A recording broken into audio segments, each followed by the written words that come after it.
નમસ્કાર દર્શક મિત્રો, ગુજરાતની અંદર કોંગ્રેસ નબળી પડી રહી છે તો ગુજરાતના સંગઠનમાં મોટો ફેરફાર થવા જઈ રહ્યો છે.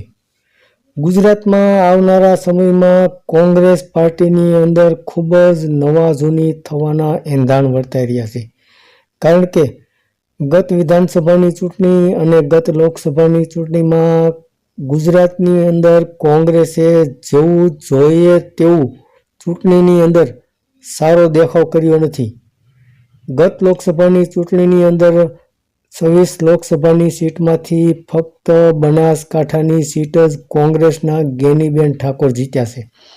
એ સિવાય અત્યાર સુધી ગુજરાતની અંદર કોંગ્રેસે કંઈ પણ સારું કરીને બતાવ્યું નથી. તો હાલની અંદર જ તે વિરોધ પક્ષના નેતા રાહુલ ગાંધીએ કહ્યું હતું કે ગુજરાતની અંદર ઇન્ડિયા ગઠબંધન આવનારી ચૂંટણીમાં ભારતીય જનતા પાર્ટીને હરાવશે, તમે લખીને રાખજો, એવું કહ્યું હતું.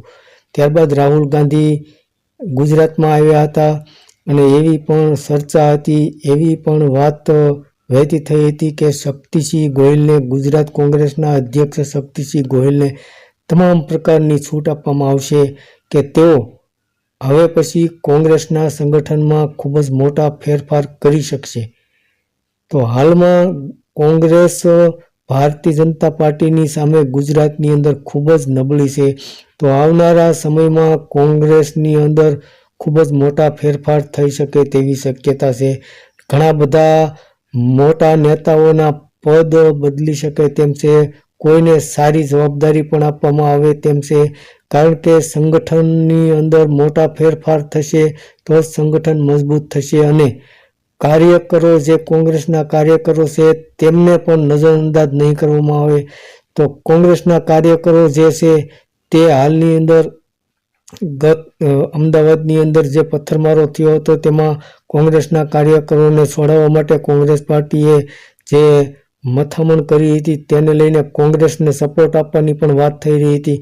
તો આવનારા સમયમાં ગુજરાતની અંદર કદાચ ગેનીબેન ઠાકોર છે કે જિગ્નેશ મેવાણી છે, આ જે નેતાઓ છે તેને કોંગ્રેસની અંદર ખૂબ જ સારી એવી જવાબદારી આપવામાં આવશે કે આવનારા સમયમાં કોઈ પણ ચૂંટણી હોય ગુજરાતની અંદર તો કોંગ્રેસ ફરીથી ઊભી થઈ શકે અને કોંગ્રેસ હાલની અંદર જે પરિસ્થિતિ છે તેના કરતાં કંઈક સારી ચૂંટણીની અંદર સારો દેખાવ કરી શકે. એટલા માટે આવનારા સમયમાં કોંગ્રેસ પાર્ટીની અંદર ધરખમ ફેરફાર થવા જઈ રહ્યા છે. કદાચ એવા નેતા હોય જેની કોંગ્રેસની અંદર કોઈ પણ કાર્ય સારું ન હોય તો કદાચ એને કોંગ્રેસમાંથી રજા પણ આપવામાં આવે, અથવા એવા નેતા હોય કે જે કોંગ્રેસ પાર્ટીને ફરીથી ઊભી કરી શકે, કોંગ્રેસ પાર્ટીના સંગઠનની અંદર નવો પ્રાણ પૂરી શકે તેવા નેતાને પણ એવી જવાબદારી આપવામાં આવશે કે કોંગ્રેસ પાર્ટી ગુજરાતની અંદર ફરીથી બેઠી થઈ શકે અને ભારતીય જનતા પાર્ટી સામે આવનારા સમયમાં કોઈ પણ ચૂંટણી હોય સારો દેખાવ કરી શકે.